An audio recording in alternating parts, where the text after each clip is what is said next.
Welcome along to episode 17 of the Strategy and Conversions podcast. Mark, we're back again for another one. We finished off last week's episode just by saying, you know what, next week we're going to talk about marketing, especially for local businesses and what they can be doing, and just how things have shifted within the pandemic, you know. And I know I was saying that, Mark, and I've kind of put you on the spot because I didn't know if that was your view as well, or, you know, anything that we were going to talk about. So, mate, we'll hand it over to you and just see what you're thinking on that subject. Yeah. Okay. Obviously things have shifted. There's been a massive change in the high street and the stuff that's going on there, and there's been a huge migration, obviously, to much more online stuff as well. But there's still, it's interesting. I received something through the post yesterday from someone that I follow, and it's just still amazing to receive stuff through the post, marketing material through the post. Actually, you can pick up and you can read. So there's still a huge, I think there's still a huge market for actually offline marketing as well through, through leaflets, but actually, brochures and those kind of things as well. And I think that even more so now because far, far less people are doing it. Totally. I think that has been a really good tactic over the past kind of few years anyway. Because like you said, people getting through stuff through the post anyway. It used to happen years back where if you signed up for something, you would receive a box and you might have, say, DVDs, you might have a book and all this kind of stuff. And it was great to receive it. Yeah. And then the accessibility of stuff online just opened up. So it was a case of, you don't need to receive this box or anything like that because you can just log in online. Yeah. And then it got to the point where, we don't really get anything through the post. We don't really get anything to touch and all that kind of stuff.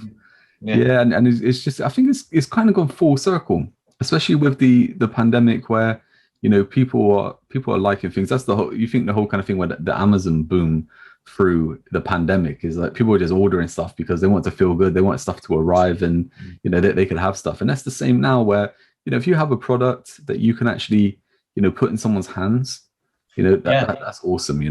I think that really helps with, that experience level. And that's the thing, isn't it? You want to create, there's so much, like we keep saying, there's now so much marketing going around online. And of course, that is obviously useful in its own right and essential as well. But I think the thing that maybe is not being forgotten so much now, but it went through a stage where people completely ignored sending stuff offline, as what we used to call lumpy mail, with a bit of a gift in there, and somebody opening this package and getting a gift, thinking, wow, it is that wow factor, and there's that experience of making them think, well, what else will I get next month? What's going to happen next month? Exactly that. And I do think that's where these subscription boxes have become really popular. Yeah. It's like receiving something through the post every month that is new. You don't know what you're going to be getting. You're waiting to get it, and so you keep your subscription going to see what's coming next week. You get that FOMO setting in. You don't want to miss out. And that kind of lumpy mail stuff, I think that is a tactic now that is going to be really good as well. And I was saying how the last 3 years, or probably even, let's say, the 3 years before the pandemic, we'd look at a combination. So I can remember working with a company that dealt with windows and doors. And what we did there is we combined online and offline. So a leaflet went through to everyone within a certain area. So we picked an area that we knew we could target. We got leaflets. So the leaflets went out, they went through the door. But what happened is we pushed them back to a web page. Yeah. So it was a case of, look, go onto this website to check out. And we actually got really into the details of, look, the houses in this area were built in this date. So, it's going to get to a point where your windows and doors, they aren't going to be as energy efficient, for your house. So you could save money and all this kind of stuff. So it's cost effective. And then what we did is obviously anyone who hit the website, they could fill out a form for a call back. Anyone who didn't, well, the retargeting set in them with Facebook ads. Right? So they started getting the ads and stuff like that as well. They then got to a point where they actually sent the rep around to, knock on the doors and stuff like that as well. And it's like, what was really interesting there is, I don't know if you get it, but, probably at least once a week that the door will knock and someone will be trying to sell something, a gardener or windows and doors and all that kind of stuff. But what we found is that when the person went knocking on the doors, people already kind of seen the logo of the company. Yeah. Because they'd already seen this different things that have come through. And that kind of combination is really successful campaign. Yeah, and right. It was because we combined the two. Combining it all. Yeah, no, I agree. And I think that's and people think about, do we use Facebook? Do we use LinkedIn? And all they do is they think about different social media channels, but there only are so many social media channels. So what do you do next? Well, little postcards, letters, handwritten, or you can get so much fulfillment now that makes it look like they're handwritten. And especially if you're targeting, going back to what you were saying about your local area, depending on what your service is or what the products you sell, but finding out, again, knowing who you need to target in your local area, and just being able to deliver something through the mail or get something delivered through the mail, it's fantastic for them to receive. And then, as you said, if it's part of a combined marketing initiative, then it's gonna make a difference, as opposed to just endless online social stuff and email, that kind of stuff. Yeah, exactly. So like you were saying now, with there's only so many social media platforms and stuff like that. I think, and that kind of combination is, I think we live in a time now where that combination stretches all through marketing. And I've kind of explained it before. I said, like, I've got a little recipe book, so whatever you kind of want to put into that smoothie, we just follow the recipe, right? So we pick and choose what we want to be able to put in there. But what's really interesting there is I just think that, some years ago you could probably focus on one platform and you could really win at that platform. And I think you probably can still do that today, but you're just spending a lot of time and effort focusing on one. And we'll get into that whole kind of niche thing in later on in this episode. But I think that's where you kind of limit yourself on, what you can do, is when you're just kind of focusing on one thing. But like you said, that combining thing of, lumpy mail or, something through the post or anything. I mean, it could even just be you're in person at a networking event, right? Mm. All we're trying to do there is we're working on the attention side. Yeah. We just want to stop people's attention where they can go, oh, okay, what is this? Yeah. And as soon as you have that attention, then we push to the next step. So exactly the same as if you got like a blog post or something like that, and you're moving people from social media to check out your blog post. That could be the same thing as a leaflet coming through your door. Yeah. That is then pushing someone back onto your blog post. Yeah, that's right. And it's like it takes a lot of time to process that in your head and just be like, okay, look, that's a different tactic we can use, and it takes a lot of effort. And I think sometimes effort is what puts people off of marketing. Yeah, I agree totally, because as you said, it's the thinking, it's the thought behind it, isn't it? And Henry Ford was really famous in his quote saying, a lot of people think they think. I can't remember what the exact quote is now, but he was basically alluding to the fact a lot of people don't think at all. Some people think they think, but only about 5% of people really think into the different things. I love that, actually, mate. That's actually pretty cool. Yeah, I find this quote now, but I think his quote was his quote is 85% of people don't know. 5% of, I can't remember the percentage on it, but I think it was 85% of people would rather die than think. Was his ultimate line, It's really interesting. I was listening to an audio book actually the other week, and it was something coming up, and it was all about kind of your brain and how we process things. And it said all of your memories, and don't get me wrong, I guess there's people who have like a photographic memory and stuff like that. But it said all of your memories are made up. Right. If you actually take your memory and you actually compare it to the event that actually happened, it probably isn't the same. It's got your spin on it. It's got a spin, and it's so that we see things how we want to see them. Yeah, exactly. And like what you just said there, that's why I was just, I love that, because I do think that is it. And do you know, the amount of times that I've kind of spoke with people about marketing, I'm like, look, we need to do this and this and this, and I don't think that'll work. Yeah. It's just like, that's fair enough, mate, but this is what I do.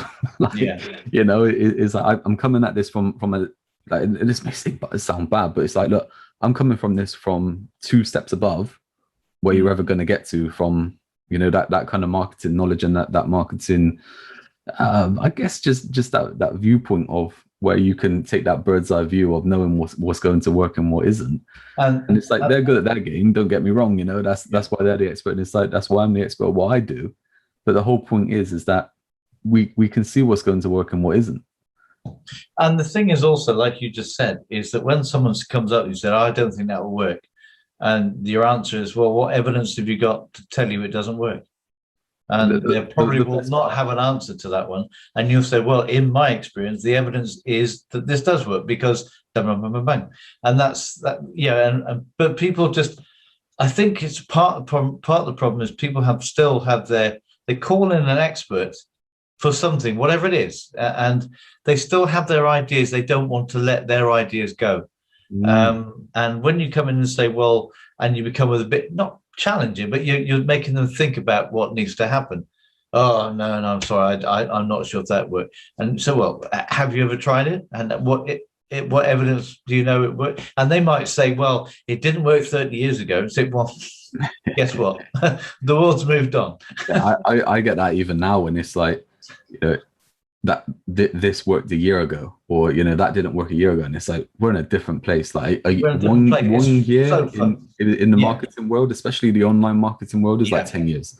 Moves so fast. Yeah. It is crazy. But like you said there, mate, is that to me is always the funniest thing, is that when people get you in for advice or your kind of directional guidance, and then they say, oh no, I think we should do it this way, and it's most of the time it's the way that they've always been doing things. Yeah, you're like, but it hasn't been working. That's why you've got me in. Like, and that's the problem with that is going back to the whole psychology thing. Is they're stuck within their comfort zone, and you've come and you've kind of rattled that cage, and made them think about stepping outside the comfort zone. That's too fearful for them. So they, no, that won't work. It's got to go back into my comfort zone, and that's where they need to, that person needs to let control go.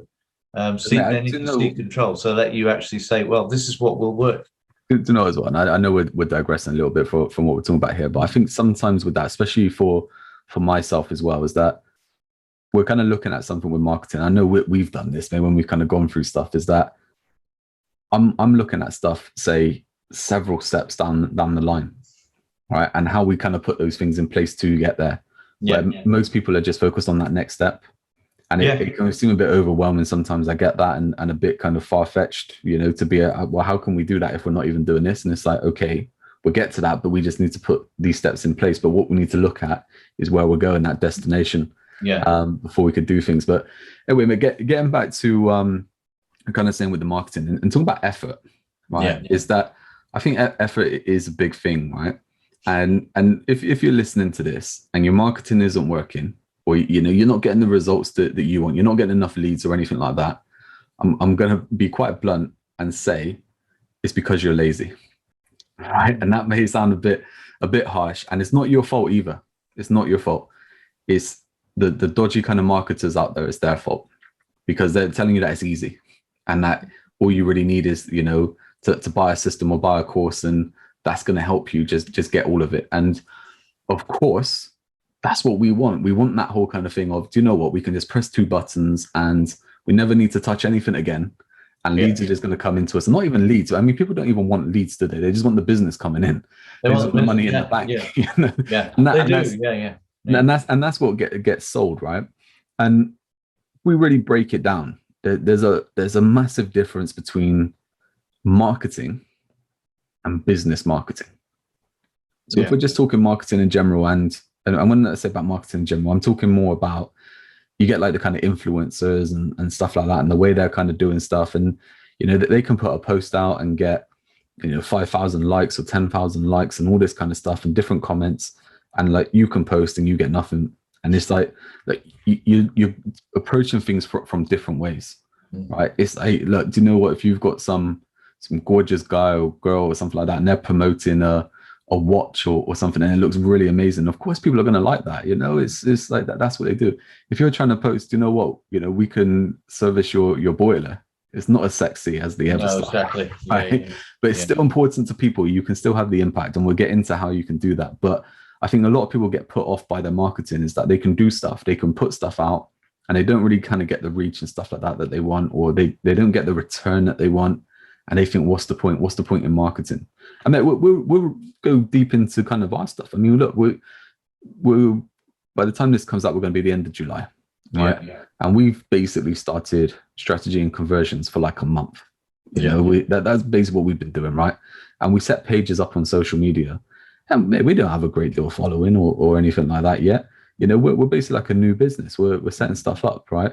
And it's like, it's going to take us time to get there. And even though we both had, a number of successful businesses, and we've worked with businesses that have, gone through the roof and stuff like that, even for us, we still have to go through the motions. Yeah.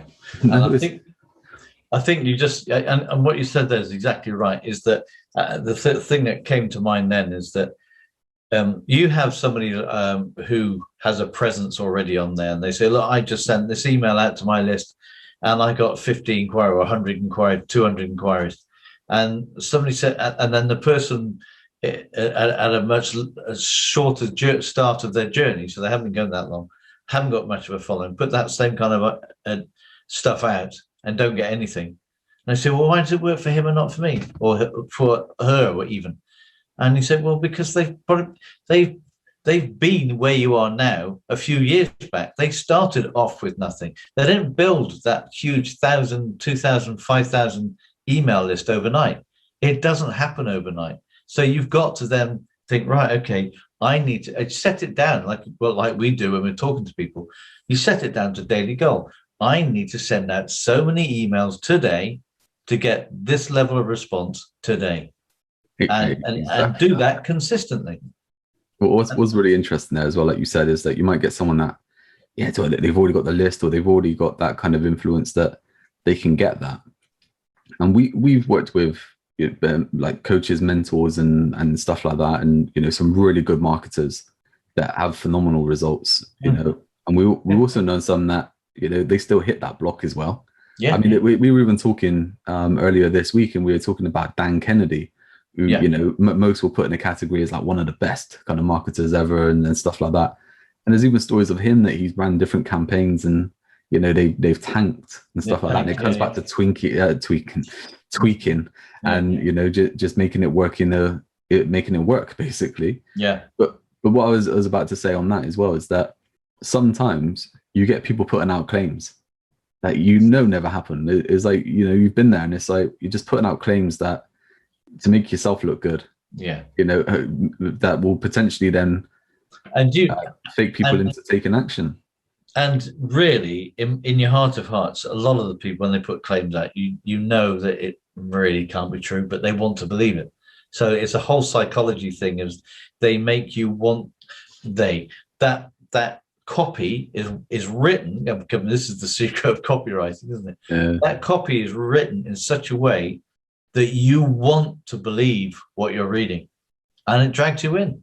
And in some cases, and I'll admit it, in my industry, same as a lot of industry, there's a lot of unscrupulous people in there, and they'll put in any old stuff to make you want to read it. But compelling stuff brings people in. They sell their product or service, and guess what? You don't get the results you thought you were going to get, because you thought it was the favorite one. It's a turnkey solution.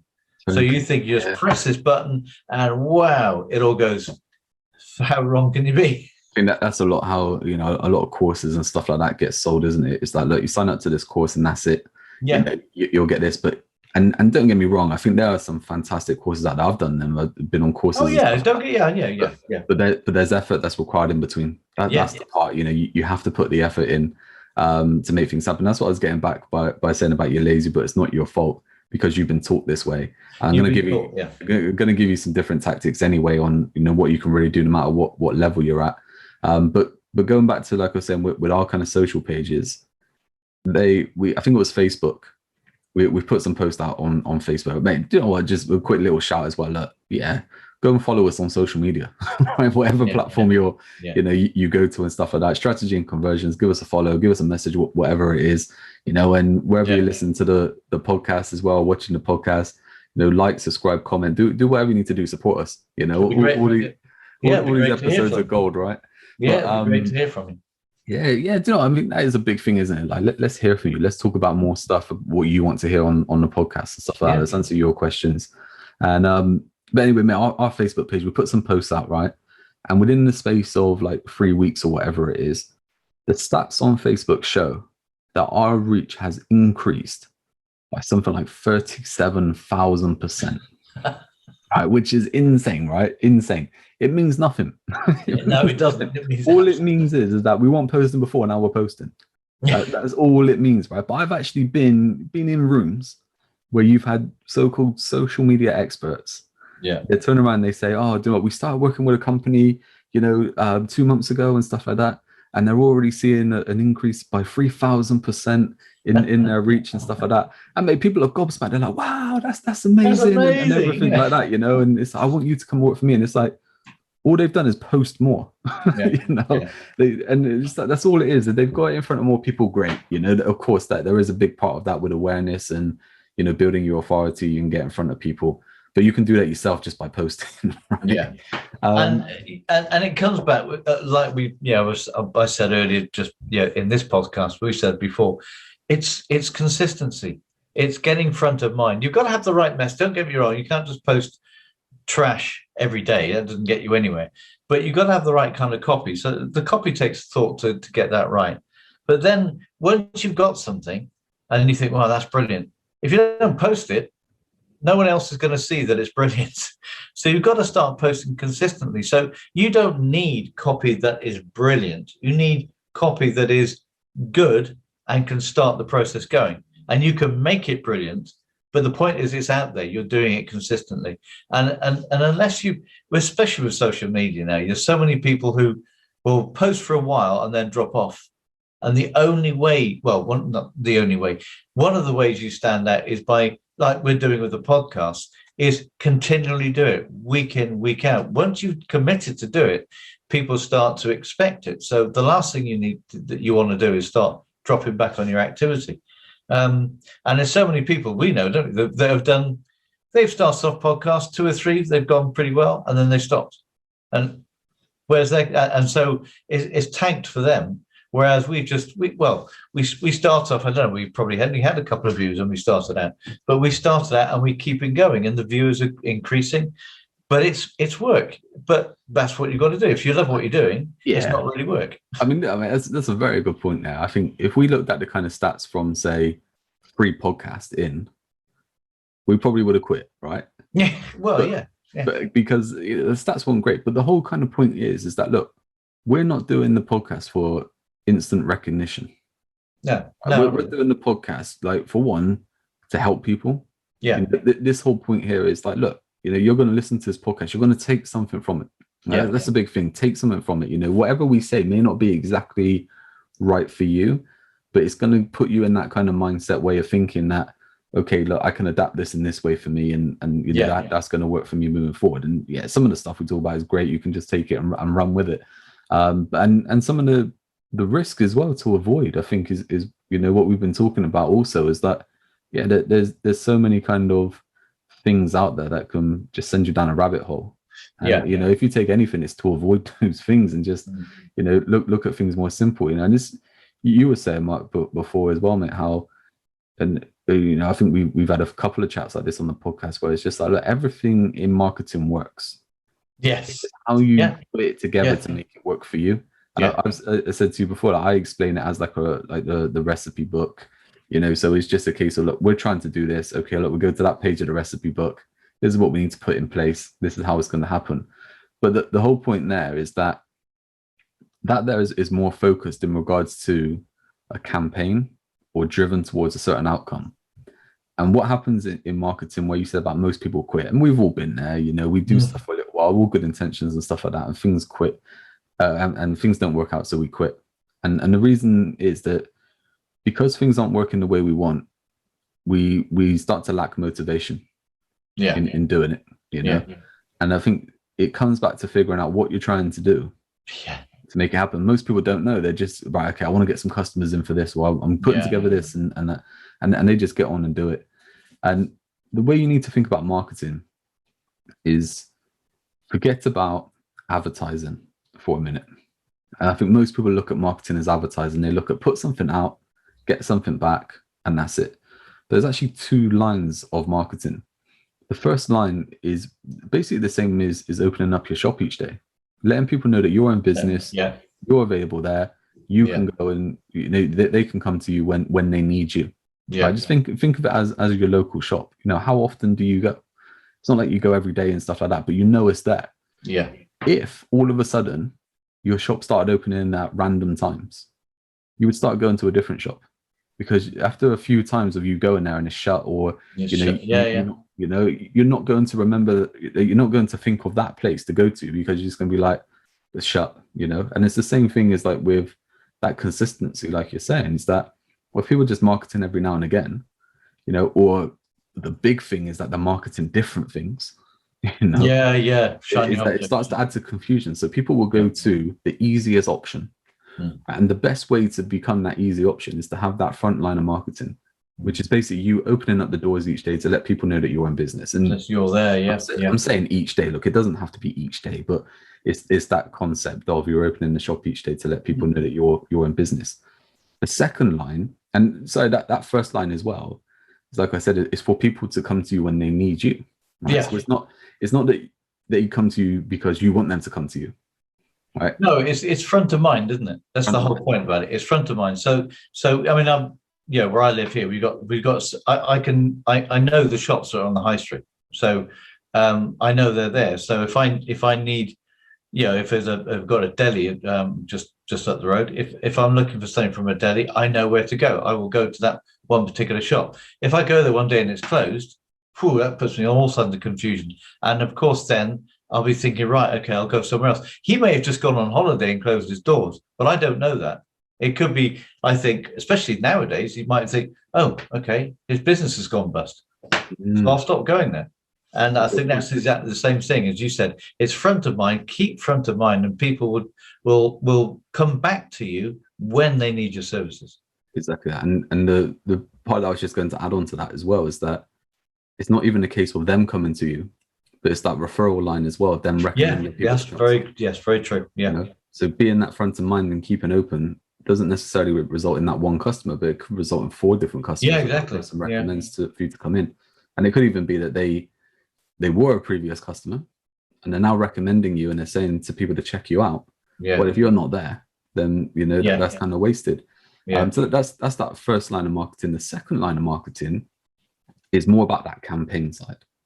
And that's when if we're looking at business marketing, that first line is where we're talking about recognition marketing. That's marketing the business and letting people know that you're open and what you do. Yeah. The second line of marketing is more that kind of pulling people in. And to be honest, this usually breaks down then into your products or services. Right? Yeah. And we market it in that sort of way to bring people in.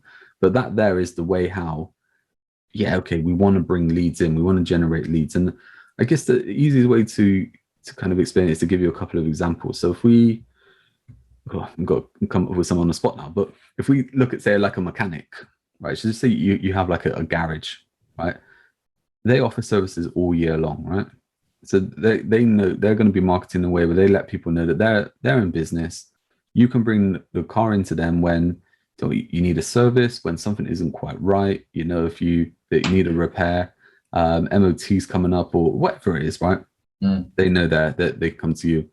But what the garage gets to do then is that second line of marketing is it gets to play on certain events. It gets to play on things which are relevant. I mean, we're recording this on the Friday or before the podcast comes out on the Thursday.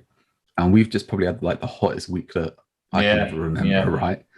So that time there is perfect for that garage to start talking about his aircon regas system, It's just like, look, is your car too hot? You sat in the car, you need to do this kind of thing. Winter's coming up. It could be like, look, you need a road safety check, the tires and all this kind of stuff. Summer holidays are coming up. Look, you don't want to break down on your way to wherever you're getting away to. So they get to really push on certain times of the year. Yeah. Right. To bring customers in. And that's not even talking about the campaign levels for each one of those kind of products or services. That's next level. We'll get onto that later in some podcasts.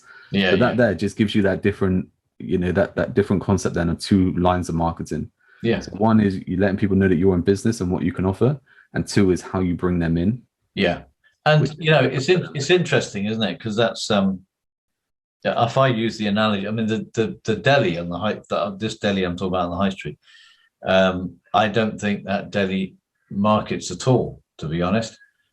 So how do I know when they have something new or they've put something out? There's no A-boards outside, there's nothing. So I can walk straight past their window. I won't look at the cards in their window particularly. So the marketing has got to be quite quite in my face sort of thing. And if I see that they've done that, there's a new product coming out or they're stocking a new line, I might think, oh, okay, that's interesting. I might go in and have a look. But if you're not aware of that, then you're just going to walk past and only go in. I'm only going to go in when I need something. But going back to your garage there, I mean, I remember years ago, I mean, this was a long time ago. So I used to train garage management systems when things like reminders were really, really new. So, the traditional garage, it serviced your car, it did your MOT, but no one knew, unless you were on top of your own your own information about your own car, that you didn't know when your MOT was coming due. So when all of a sudden you might look and say, "Oh, I've got to get an MOT." In the era when I was doing this, is back in the 80s, we started to train garages to actually proactively send out emails to people or letters to people saying, "Your car's due for the service in a month's time. Why didn't you drop it in?" And that person think, "Oh yeah, so it is. I didn't know that," because all that stuff was being missed. So that's how it started to bring people in. So now, as you said, seasonal stuff. There could be changes in the way, tire performance changes. There's a myriad of things that people could step on, and if they marketed properly, they could get the garage in to get the customer into the garage to say, "Look, we've just got this brand new range of tires, really good, super grip, really affordable. Come and have a look." That's exactly it. And I think there's, again, I think, saving stuff for later podcast episodes, but that whole kind of stuff that you said about how you can send reminders to people and stuff like that. What does technology make possible today? Look, it's that stuff. Like when we look at marketing and we go back to strategies and processes that have always worked, you probably go back to like a little selection of people. We mentioned Dan Kennedy, and you got people like Jay Abraham and maybe even like Zig Ziglar and Jim Rohn and stuff like that. Is that all these processes that guys were talking about 10, 20, 30, 40, 50 years ago, but these processes still work today. Still work, yeah. Right? But what has happened is technology has opened up so many different avenues that you can 10x those strategies by using the right technology today. Yeah. But there's also that downfall that, there's the people telling you, like I said, with technology, you can make things really easy, but it's without knowing those processes and strategies that the technology isn't going to work for you. That's the difference. That's the difference in marketing sophistication that we said about before, is that anyone can market their business. Like that deli, for example, like you said, is open. People are going in. Yeah. They could set up a Facebook page and they can start posting different things there that say, look, this is, we're a deli in this kind of area. They might get a few customers, but to get into a point where we, for one, consistently have a flow of customers coming in, especially new customers as well, repeat business from customers coming back, but we can then start to pull people in when we want to. It's like you say, you imagine now that you go into that deli and they take, say, that they ask you for like your name and email address or something like that, and maybe even postal address as well, right? That would be really clever. And imagine if they said to you, "Do you know what? You can get 50% off today if you give us this information." Yeah, right? Exactly. You're going to be like, "Yeah, okay." Of course, they might get some false information sometimes as well, but most people are going to be inclined to do so, right? And this is the same when you get like loyalty cards and stamps and stuff like that, right? But you imagine then you start getting leaflets come through.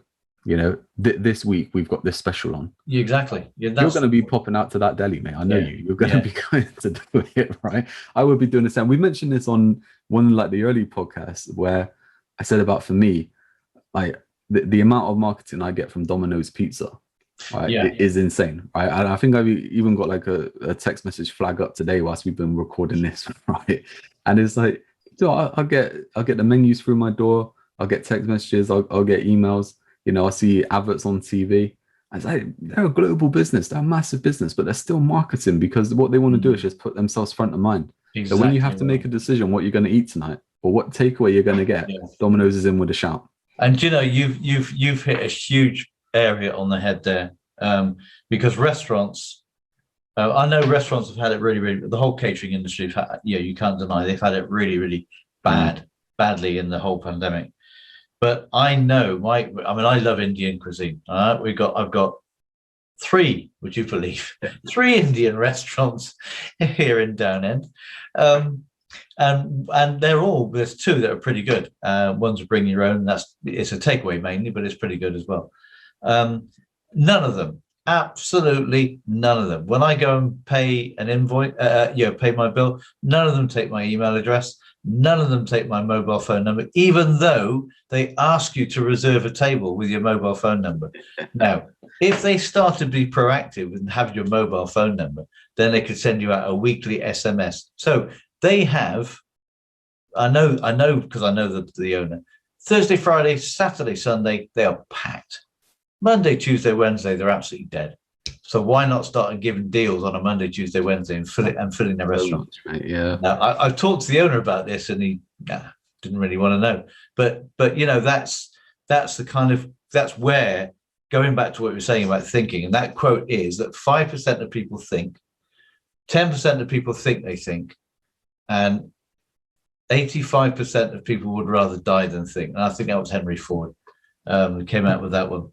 And it's because people don't think it. Just think, hang on, think about especially this is because restaurants are a classic one, garages as well, seasonal, but the restaurants, they all have great periods, that kind of weekend period, everyone's up, let's go for it. They also have that dead spot. Now, the worst thing in the world is they're going into that dead spot, the Monday, Tuesday, Wednesday, opening the restaurant, incurring the same costs and turning over very little profit.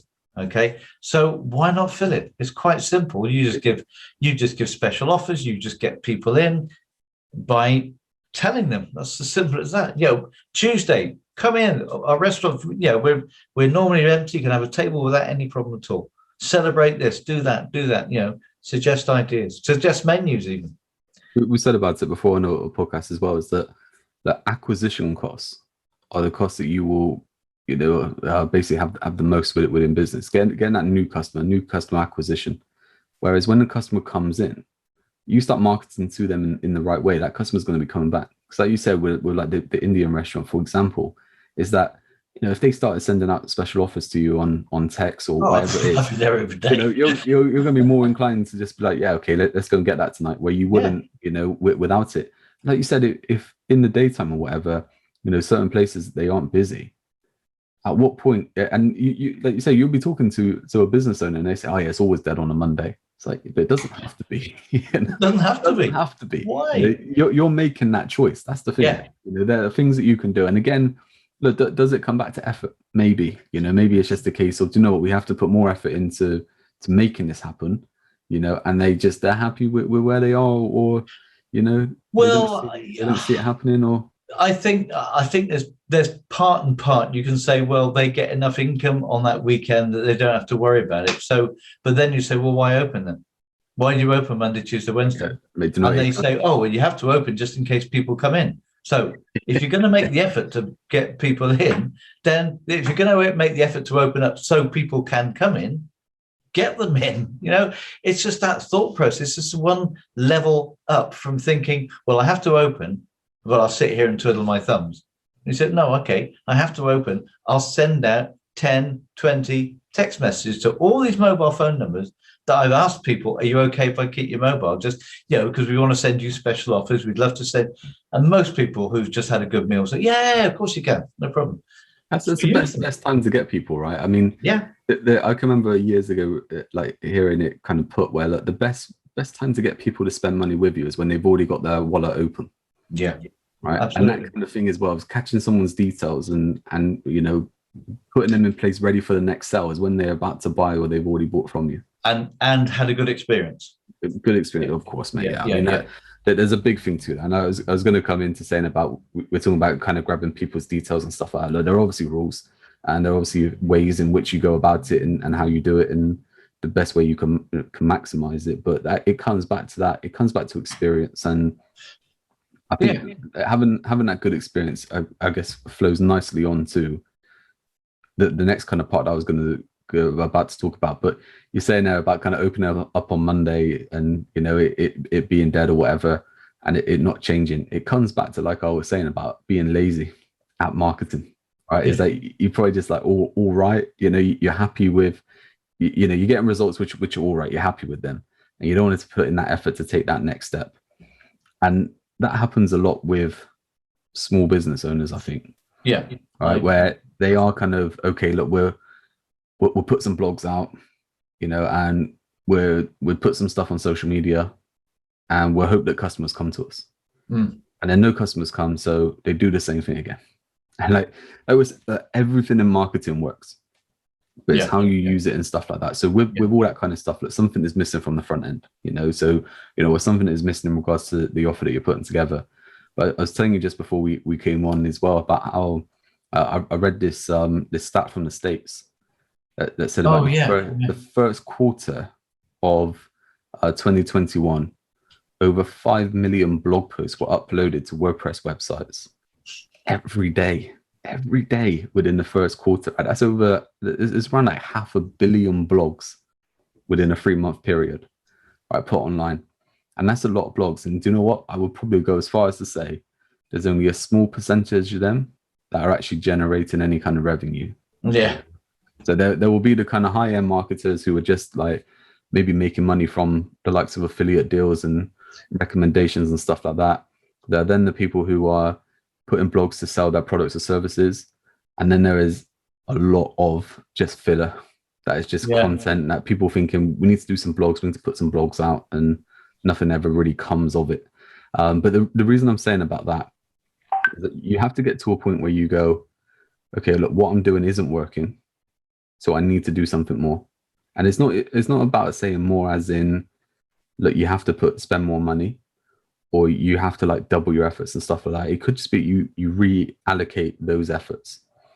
And and I think a mistake that a lot of people make is that when you ask them what they want or what they're trying to do with their marketing, is that especially from, say, a sole trader, a micro business, a small business, is they're thinking macro rather than thinking micro. So you might get, say, like, this is a great example. Think of, say, like a local insurance broker. Right? So we'll say Bristol. We're in Bristol, right? So we'll say Bristol, a local insurance broker in Bristol. Well, that they can't compete with the likes of, say, Aviva, or one of the big kind of car insurance providers, or housing direct line, housing insurance, and they can't compete with the awareness level of Go Compare and compare the market and stuff like that, right? But what they can do is they can use the local area to their advantage. And they can become well-known. They become the go-to person within the local area. But I think that requires effort on their part. So do you know what? I mean, we've been talking about kind of offline and online marketing. Is that the big advantage that anyone in business has of their local area is that they can actually get out. I mean, I know we've had the pandemic and stuff like that, but we've just had Freedom Day in the UK and things should be getting back to normal.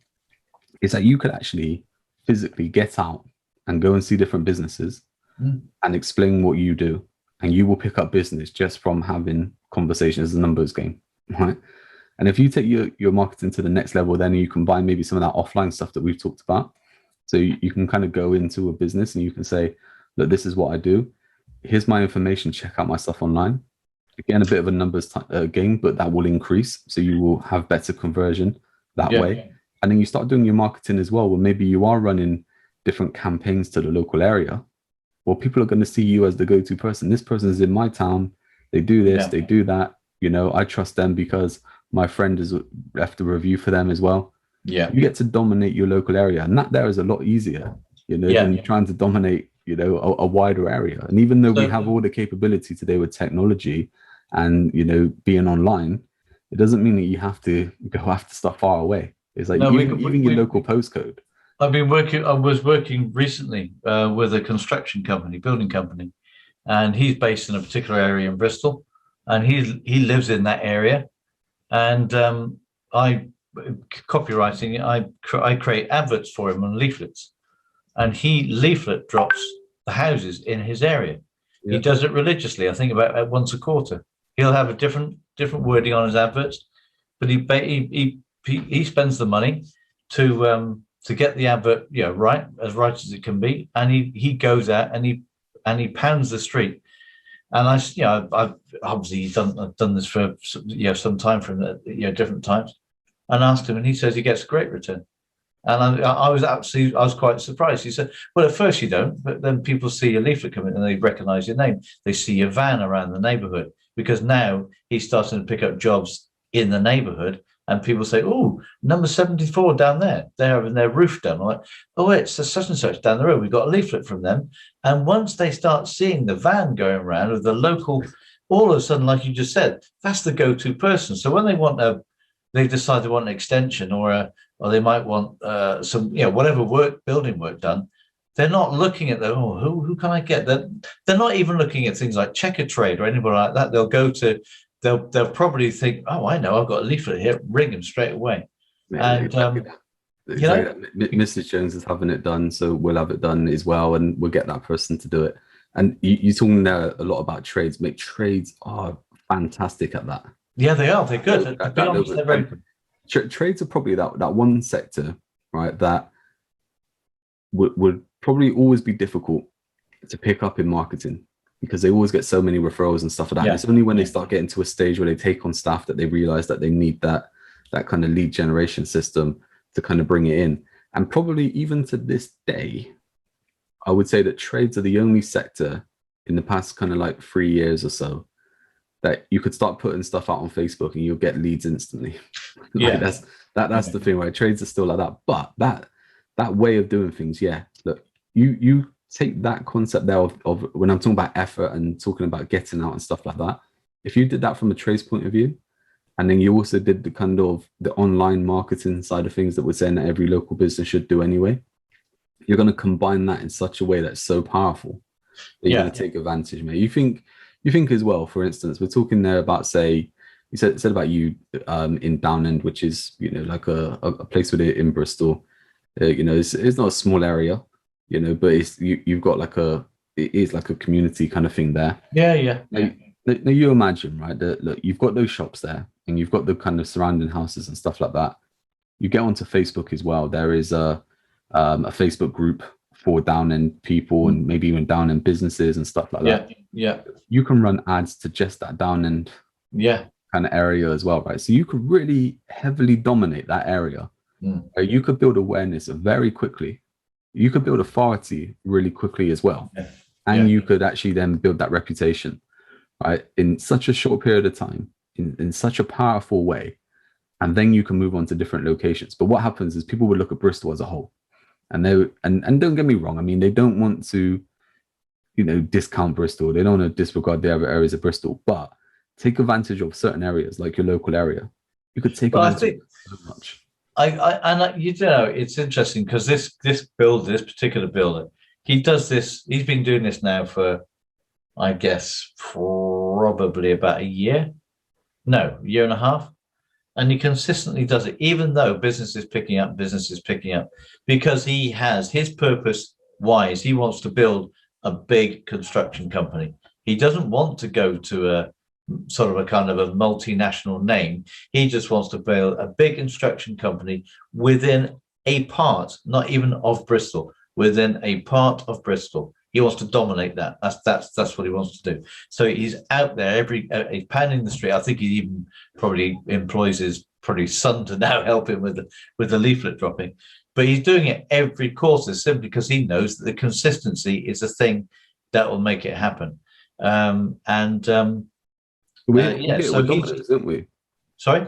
We hit it when we said about with Domino's, right? Is that they're already in business, they're already doing business, but they're still marketing to be front of mind. And that's exactly that. So it's still, and what the reason I'm saying about that is like you were saying, even though business is picking up in business as well, still doing it religiously. Yeah. Right. And that's the same thing, that consistency is still putting you front of mind. A big mistake that a lot of people use, that feast to famine, is that they start marketing their business.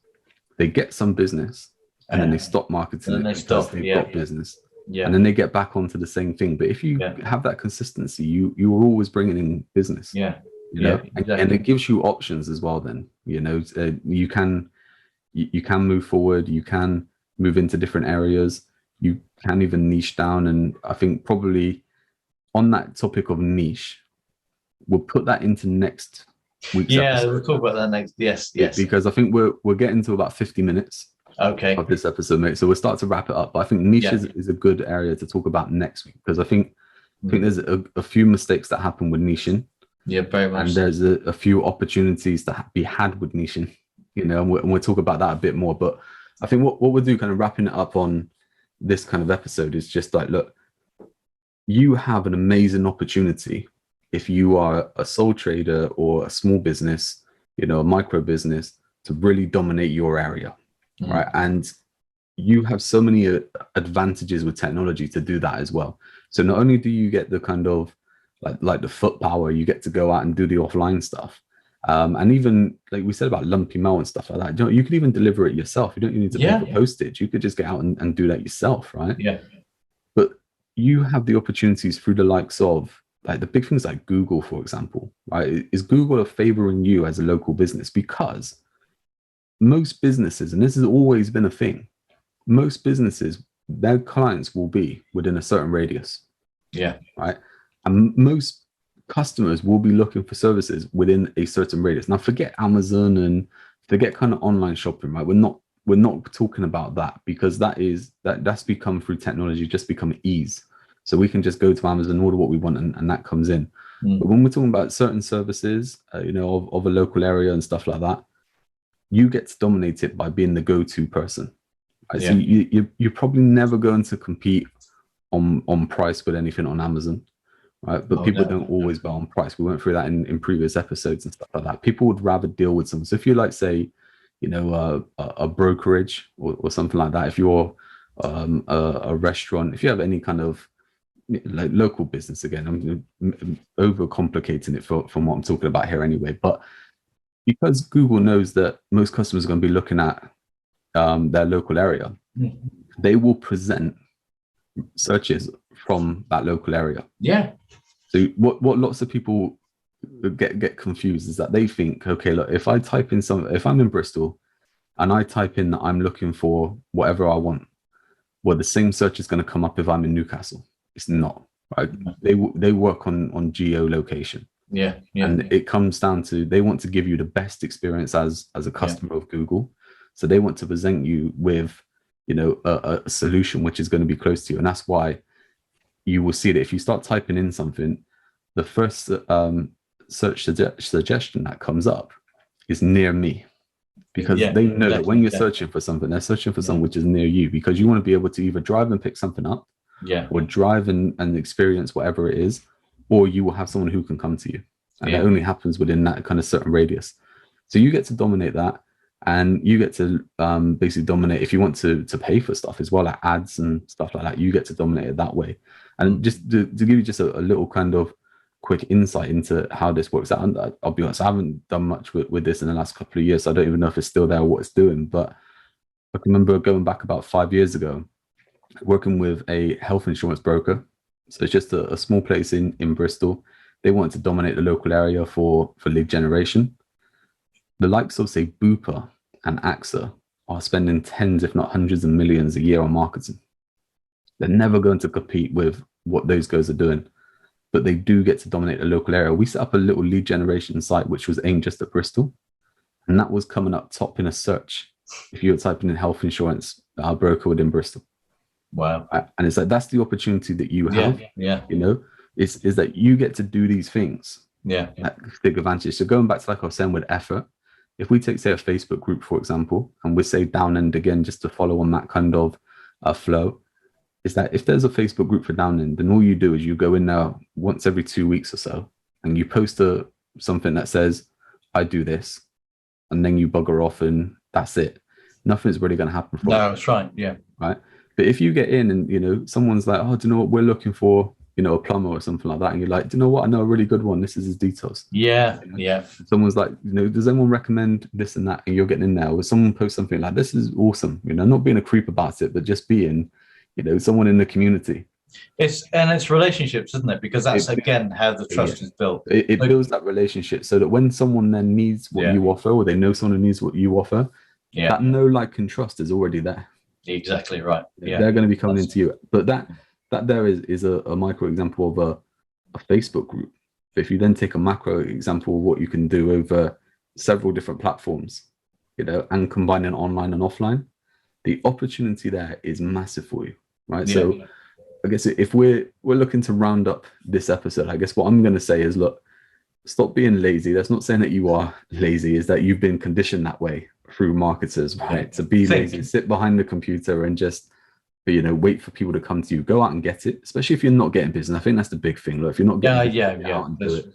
Get out and do it, and think about what people want. Think about and that's it. That's exactly that there. But also just look that opportunity that you have in a local area. Right, just get into that local area, whether it's online or offline. Just get into that local area and start letting people know that what you offer. And forget about macro, forget about the online world and picking up people all over the world and all this kind of stuff. And even in, we're in the UK, picking up people from the UK, and it comes back again if you're in a different country. If you're in the States and that, it's like you don't need to target everyone all over the States. You just come back to your state, and you come back to your area within that state. And it is just that one last thing I'll say before we round up. It's just that thing, isn't it? You start every business, the multi-billion-dollar businesses, even those have started small. You have to start somewhere and put the effort in.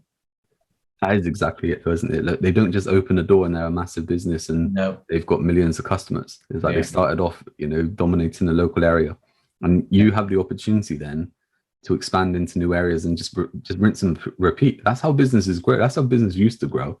Yeah. Right? And I think technology is kind of programmed you to think that it's a different way now, but it's not. It's just do that. Look at local areas. Look at particular products. Get a product working really well. If you need to ditch it, then ditch it and pick up a new product and run with that. Or a couple of different products. Then you can add to it. So it's all about stages. It's all about steps moving through. So I think that's a great way to end this episode. And next week, what we'll talk about there is the whole kind of niche area. And taking advantage of a niche, but not so much that you're putting yourself out of business or leaving money on the table. And we'll talk about those kind of pitfalls there.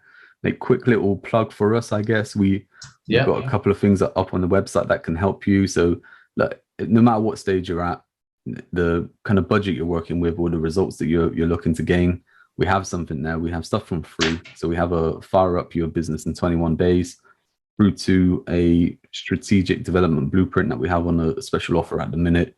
So definitely go and check that out. And like I said, give us a like or a follow on any kind of social platform. And subscribe to this. Subscribe to this. I mean, that's the big thing, right? And let us know. Look, if you've got any kind of value from this, go and leave us a review on Trustpilot as well. We're building stuff up on there. And we want to hear more about what you want us to talk about in this podcast. Yeah, I'd love to. Yeah. So get in touch there. And I think that's it. I think that's how we're going to wrap this one up, mate. Okay, sounds good to me. That's it, Mark. It's always been a pleasure. Yeah, see you next week. Catch you next week. Yeah, indeed. Okay. See you then.